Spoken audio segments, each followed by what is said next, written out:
If you go looking for history in Mohenjo Daro, set in 2016 BC mind you, you might just find little specks of it here and there, in the set of the city, perhaps.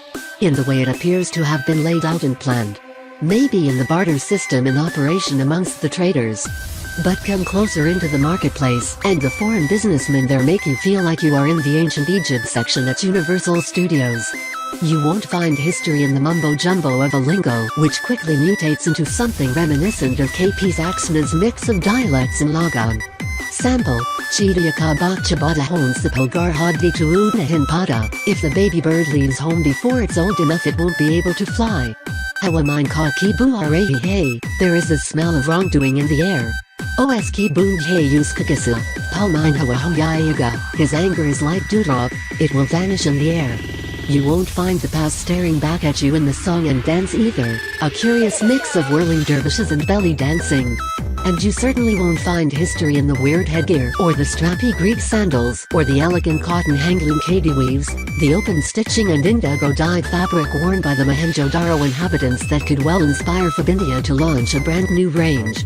In fact, right at the start, the disclaimer makes it quite clear that the Indus Valley civilization has been open to radically different interpretations by the historians themselves.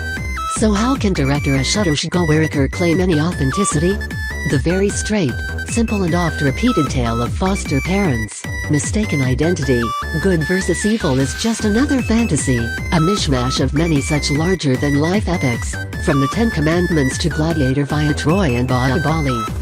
Gowarikar puts in all the hard work and sincerity in the canvas and the mounting, in the seals and the statues, but refuses to take the necessary leap of imagination to give us something fresh, something worth taking note of. Mohenjo Daro is a case of seen it all, many a times before. Hrithik Roshan plays Sarman, a simple indigo farmer in Emery, but his entry in the film, the camera drooling over his wriggling muscles and then gently gliding over the light eyes and pretty face, slots him more in the league of some Grecian hero. As always, in another scene you again find him lovingly framed, like a beautiful steed, with some real horses for company.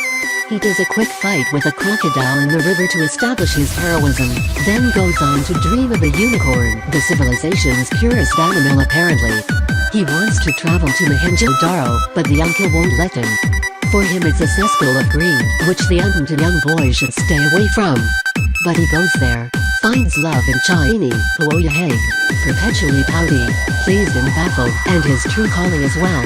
He defeats the evil villain and his son and embraces the role he was destined to play, that of the ruler, Nagaswap. Before that there are some gladiatorial contests with two man-eating cavemen and killings galore. Cut through the claptrap and you find Gowarikar desperately trying to attempt a political allegory.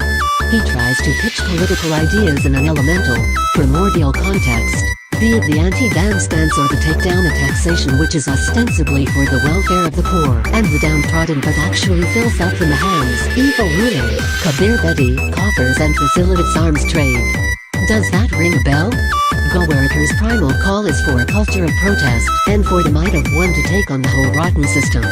In both Logon and Slades the hero is the leader figure who gets the community together for a cause and shows it the way ahead. He helps people win a match in one, and generate electricity in another.